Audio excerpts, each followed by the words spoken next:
Playoff hockey. I love it. Every series that goes 5 games or less leaves me with a broken heart.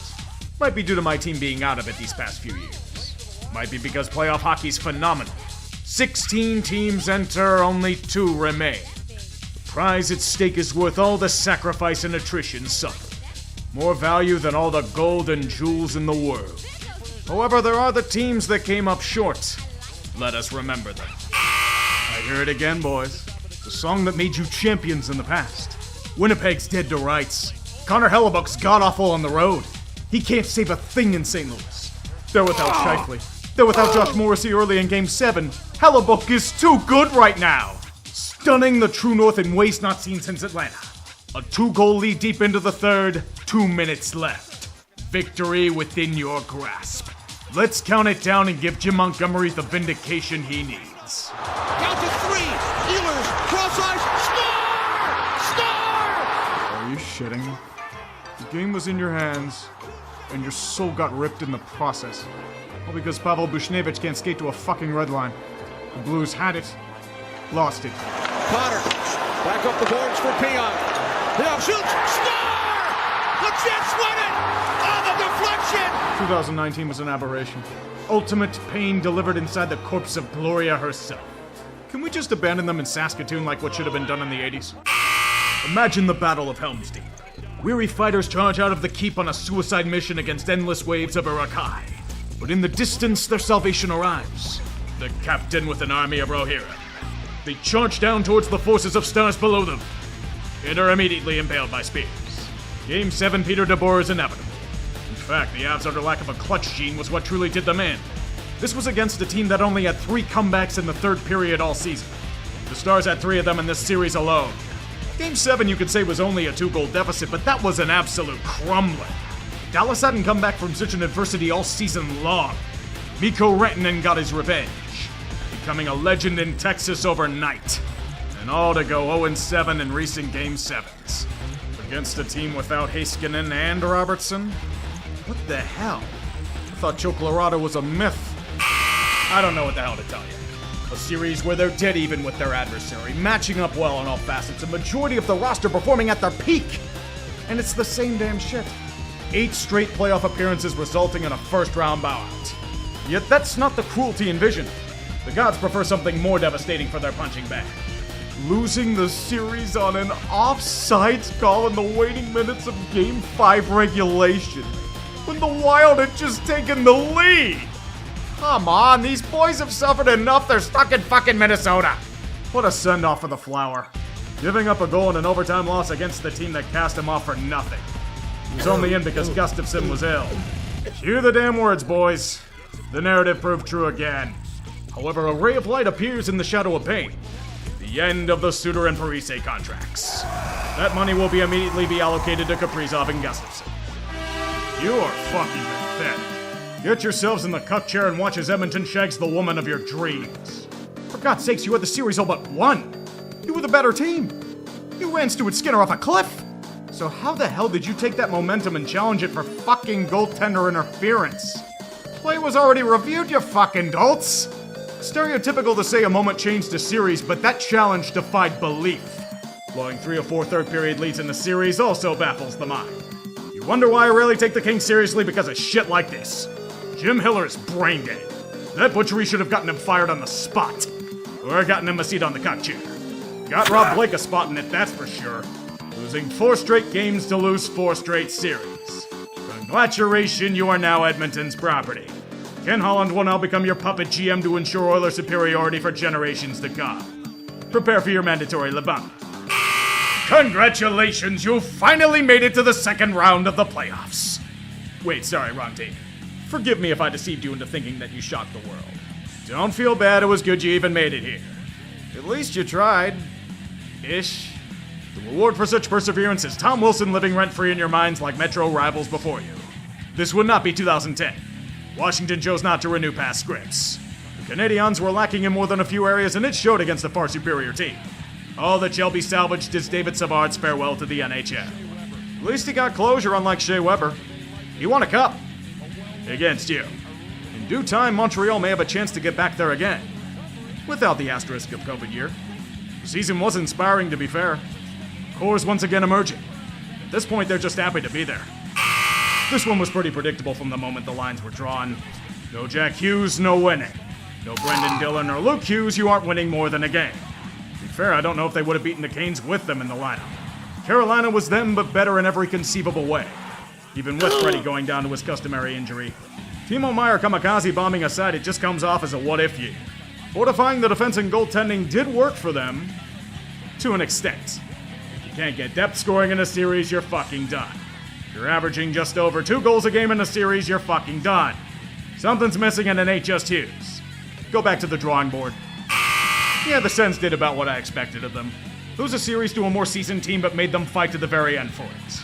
They made Toronto squirm for about a second with 2 straight wins, but lacked the overall high-end ability and structure to get them over the top. Don't really understand why the players and fans are acting like they were a few bounces away from winning when they kept making careless mistakes on the ice. But that's just nitpicking. It was a great year. The playoffs were just gravy. Be a bit easier to swallow if they didn't lose yet another Battle of Ontario after a 20-year hiatus, but you take what you get.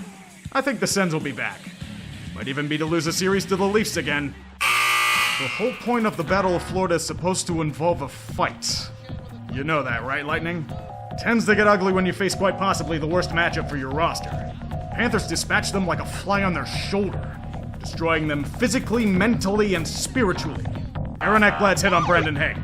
Amplify that by about 20 and you have this series. The only prize for Tampa is the laundry list of injuries that were gifted to them. Repeatedly humiliated as a supposedly elite team. So what the fuck do you do from here? Core's not getting any younger and you traded away more firsts for a failed all-in push. Hopelessly throwing everything at a closing window unable to be willed open by fate or force. John Cooper's coming back, but he might not be long for this Lightning world. All that to assemble the late 2010s Penguins. From experience, it doesn't get better from here. Know how I know? Isaac Howard wants nothing to do with this organization. This is the part where you get humiliated by a 12th seed next April. Cheating death didn't get you an infusion of life. It merely delayed the inevitable. The President's Trophy's a curse for a reason. And when you run into an absolute buzzsaw of a team, it tends to end pretty painfully. The lack of a real backup goalie undid the Jets in the end. Do you see this elite Connor Hellebuck? Watch as he magically disappears on the road. His talent apparently stays put in Winnipeg. No exceptions. It's hard to advance when you can't win a game outside Manitoba. A voodoo spell seemingly put upon them once they step on an opponent's ice. Their only comforts will be in the hockey afterlife. Mark Scheifele's dad died the night before Game 6 and the Stars still didn't give a shit. They'll only bury the Jets in an unmarked grave. Hate to say it, but they might have lost their best shot. Especially with Oilers becoming a UFA in July. Teams can only punch above their weight for so long. If I'm a Golden Knights fan, I want the LA Kings drawn and quartered in the town square. They not only gave Edmonton life, they offered them invulnerability packs in the process. That could have been LA beating the shit out of Vegas as God intended. I look at the Knights in this series and ask how the fuck they even got this far. Things were concerning when they squandered that Game 1 lead at home. It got even worse when the Oilers were skating circles around them. You do realize the point of a scoring line is to score. The top 6 for the Knights at a whopping 2 goals all series 5-on-5. 2. Vegas spent the final 2 games of the series flailing around on offense, getting shut out by Stuart Skinner. Celebrate such humiliation with Mark Stone going back to the shop. T-Mobile Arena supposed to be intimidating and you can't win at home? How much did you pay Minnesota to take a dive? Everyone knew the Caps were playing way over their heads, right? Carolina all but confirmed it. They were the infinitely superior team in pretty much every way. Let me put it like this. It's kinda hard to win 4 games when you only score 7 goals in a series. 4 of them in their 4 losses. Sorry, Washington. Freddie's on a warpath and he's taking no prisoners. Even Ovi was stonewalled. Like Highlander, there can be only 1 goal scored by him. At least the power play scored 2 goals all series. Out of 15 chances. When Logan Thompson turns into a pumpkin outside of DC, it's over. It was a stark realization after losing in Game 5. Ovi's only made it past the second round once. Columbus doesn't choke in round 1 of 2018, these boys are getting memed to death. God, I love doing that legacy of failure. Look, Toronto, I'm not angry. I'm just amazed at how you somehow unearth a new rock bottom every year. It's incredible. They nearly went up 3-0 in the series, shutting down Florida's star players for the most part, yet the Leafs still predictably fall in May. I don't even have to roast, just pointing out statistics is enough. Toronto blew a 2-0 series lead for the first time in franchise history. They've lost 8 straight Game 7s with no end in sight. They haven't made it past the second round in over 20 years. The Sabres have won more playoff series than the Leafs since the lockout. The Sabres! But that's not the worst part. You know what's more hilarious than laying a colossal egg at home in what could be the final game for the Core 4? Fucking doing it again! In a home Game 7! The same goddamn script, it's hilarious! And these asswipes have the balls to say that there were too many passengers on the Leafs? You both got outscored by Jonah fucking Gadjevich! You're on the front seat of the bus! I thought Boston was the ultimate meme? Toronto saw that as a challenge. Brett Marchand is the city's landlord. 5-0 all-time against them in Game 7s. Honestly, contracting the franchise and starting anew might be the only thing to end the curse. They're gonna start by taking Shin a plan B. Go to the church and ask God to forgive you. What an infuriating outcome. Doing everything they can to re-embrace the cup, yet ignore the curse of their franchise. Peter DeBoer. The cost of him winning every Game 7 is his inability to win a cup. And guess who stands in their way again? Fucking Edmonton. Dallas had one great period and got tactically spanked for the rest. The Oilers' counterattack was unstoppable. DeBoer and the Stars had no answers for it. People want to praise Jim Nill as GM of the year, yet he's spending $10 million in cap on 3 albatross defensemen. Dumba and Labushkin didn't even play. They were leapfrogged by Alex goddamn Petrovic. Sorry, Jim, you don't have enough coins for the Mikko Rantanen machine. He's back in the Matt Duchene demo mode. Now, Jake Ottinger didn't do well in this series, but of all the things to blame, DeBoer's all but chucking him under the bus? Is he trying to get fired or something? The best shot's been lost. Your only rewards are a shitload of UFAs to be an impending cap crunch and Wyatt Johnston winning the postseason Masters. That isn't a good thing. The scene of Grandpa Simpson entering and immediately leaving the burlesque house. That's Carolina and the Eastern Conference Finals. It's a tradition dating back to the infancy of the smartphone. There wasn't even the pretend excuse that they were in it to the very end. Florida put belt to ass. And they didn't stop. The first 3 games were a massacre. Rod the Bod's attempt to jolt things by benching Freddie in Game 3 worked for all of 2 periods. That was pretty much the series, but they can pretend things went well. Well done, Canes, you won a game! Raise the banner! 15 straight ECF losses were more than enough, apparently. The Panthers wanted to humiliate them in their home barn to knock them out. With a 2-goal handicap. Retooling year or not, no one should strive to be the Buffalo Bills of hockey. What's it gonna take to get over the hump? Marner? Someone else? How much patience will this franchise have? If the same shit happens again next year, it's gonna be a lot more hurricane to go around. I always praise the NHL for its parity, but it's turned into the same results as of late. Nothing unpredictable's happened, but there's still great hockey to be had. Are we really reaching NBA levels of fucked for most teams? We got the same matchup as last year, and the West desires revenge. Game 7. Hockey's apex. The thrill of victory must have an equal counterweight.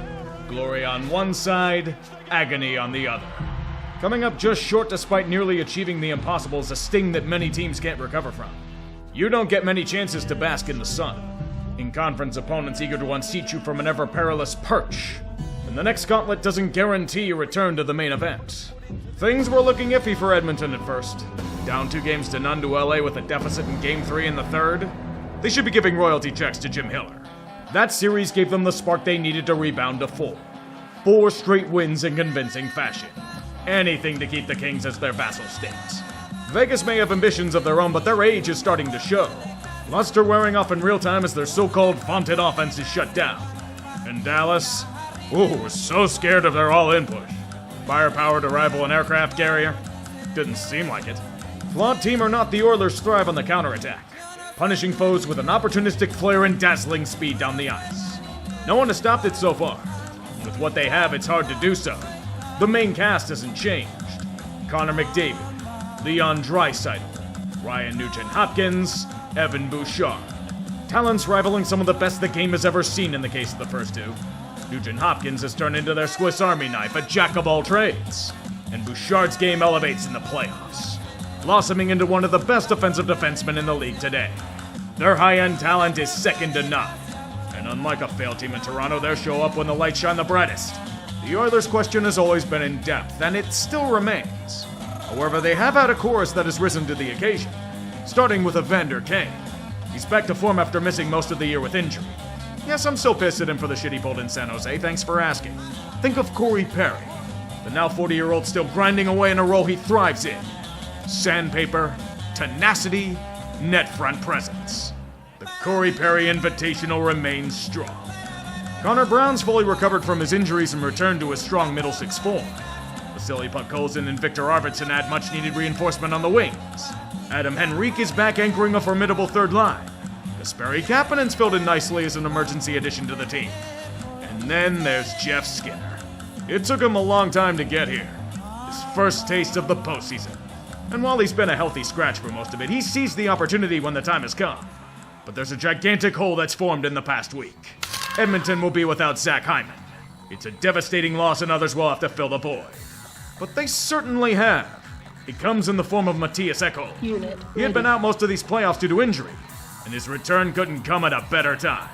Not to mention Jake Wallman acquired from San Jose, Brett Kulak, and the eternal whipping boy that's Darnell Nurse.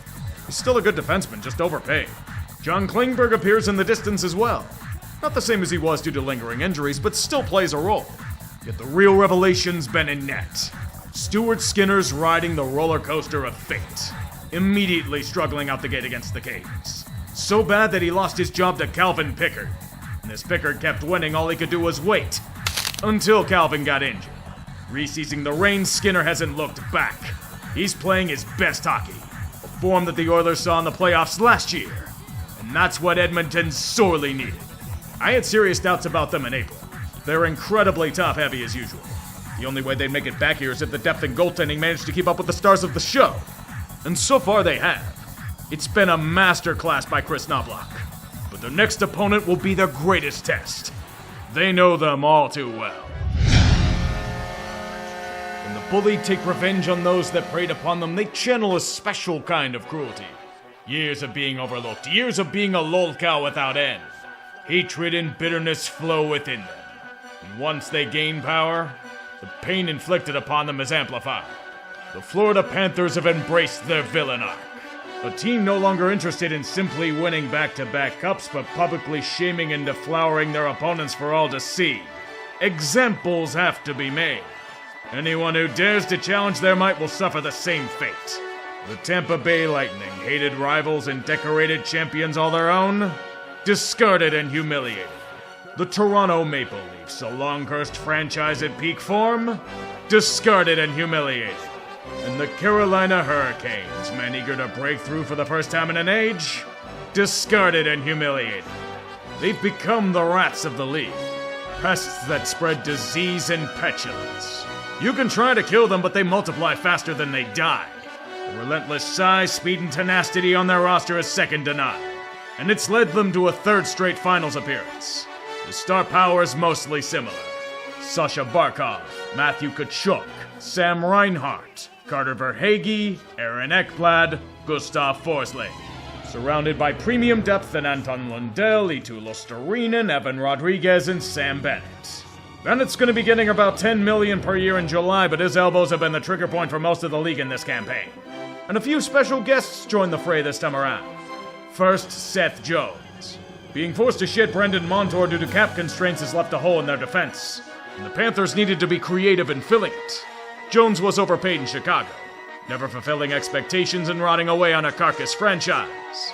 After a move to a contender with retained salary, that contract doesn't look so bad anymore. Nate Schmidt was another looking for a revival like Ekman Larson before him.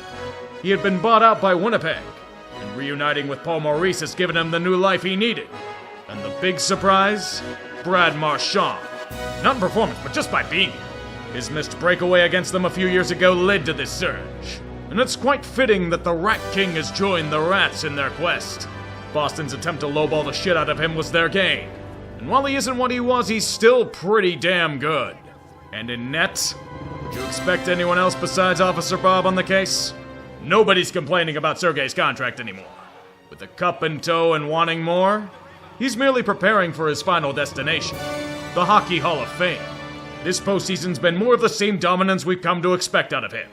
With this and very timely depth scoring from the likes of Jonah Gadjevich, AJ Greer, and Jesper Boqvist, they're just as deadly as last year. Even defensemen like Niko Mikkola and Dmitry Kulikov have added to the offensive attack. For decades, playing in Florida was an afterthought. Gong Show ownership groups led to Gong Show teams. A punchline that made the wrong moves every single time. But look at them now. The envy of the league. Reviled for their play. Accused of having unfair advantages due to state tax laws. On the cutting edge of hockey thanks to exemplary organizational vision. Now they can solidify their claim to it with back-to-back titles. This isn't gonna be easy. Nothing worth fighting for ever is. The rest of the NHL might be fucked, but dynasties don't give a shit. They only want to experience the good times repeatedly while relishing in the tears of their enemies. Let the Blue Bloods weep in the cold north. The sun will rise repeatedly in Florida. With teams dominating the Eastern Conference for the last 6 years with no signs of stopping. Shifting culture does wonders for a franchise. The Panthers get to experience it like the Lightning did. Now they control their own narrative. And with Edmonton, they can't leave anything to chance. It'll only be a final showdown for the ages. In terms of my prediction, I look to history regarding Cup Finals rematches. Back in the 80s, the Oilers and Islanders faced off back-to-back. Edmonton lost the first series, but returned to win the following year. The Penguins and Red Wings had the same thing happen in the late 2000s. Detroit claimed it for themselves the first time. Pittsburgh came back stronger and swiped it from their grasp the following year. I'm thinking the same thing happens here. Edmonton's getting peak goaltending from Skinner. Their counterattacks given much stronger teams fits. Chris Knobloch has them dialed in. The Oilers will reclaim the cup. Canada will celebrate for a second before wanting that city nuked from orbit, as is tradition. 12 seconds to go. Florida trying to end it up against the wall, which would be fair.